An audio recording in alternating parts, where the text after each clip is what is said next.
देखो student, railway की group की परीक्षा में आने वाली सवाल है, बहुत इंपॉर्टेंट है और कुछ बच्चे जैसे अधिक तैयारी करने वाले उसके लिए है। कह रहे कि 44 पाइप 21 घंटे एक बड़ी पानी की टंकी के भर सकते हैं, ऐसे 5 टैंक भरने के लिए 55 पाइपों को कितने घंटे लगेंगे? हावर्स पूछ रहा है।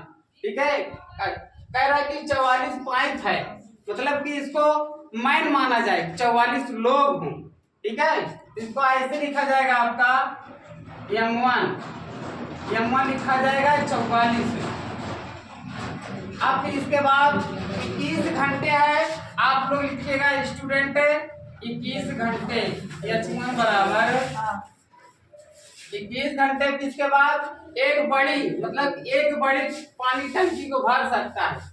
जो टंकी को भर रहा है वही आपका कार्य कहलाएगा, दिन या कहलाएगा। उसको हम क्या करते हैं, W1 मान लेते हैं, एक लिख लेते हैं। अब इसके बाद दूसरी बार है, ऐसे 5 टैंक को भरने के लिए 55 पाइप की आवश्यकता होती है। ये 55 पाइप है, इसके मतलब ये M2 है। M2 कितना दिया गया है? 55 दिया गया। अब इसके बाद क्या है कि 5 टैंक भरना है, ये W हो गया, W2 हो गया। अब हमको देख रहा है कितने घंटे लगेंगे, इसको हम S2 मान लेते हैं। S2 बराबर प्रश्नवाचक चिन्ह लगा देते हैं। S2 हमको निकालना है। ठीक है, ये फार्मूला है स्टूडेंट, आप लोगों को बहुत ही महत्वपूर्ण है।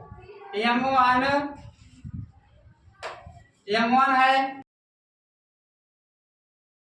H1 है, फिर बटे करके कितना कार्य कितना दिन नीचे आ गई। M2 गुणे S2 बटे ये W2, ये कितना कार्य हो रहा है। ठीक है, अब इसके बाद स्टूडेंट इसमें करना है, M1 की जगह कितना लिखेंगे? 44 लिख लेते हैं, 44। अब इसके बाद S2 की जगह 21 लिख लेते हैं। ये W1 दिया गया है, एक बार दिया गया है। अब इसके बाद M2 कितना है? 55 आया है, 55 लिख लेते हैं। अब इसके बाद S2 पूछ रहा है, S2 निकालना है स्टूडेंट, और W2 कितना दिया है? 5 दिया गया।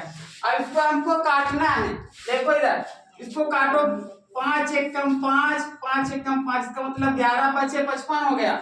अब इसको काट दीजिए, 11 चौको 44, 4 बार हो गया। आपके पास क्या बचा है? 4 गुणे 21, अब बराबर कितना दिया गया? S2 दिया गया।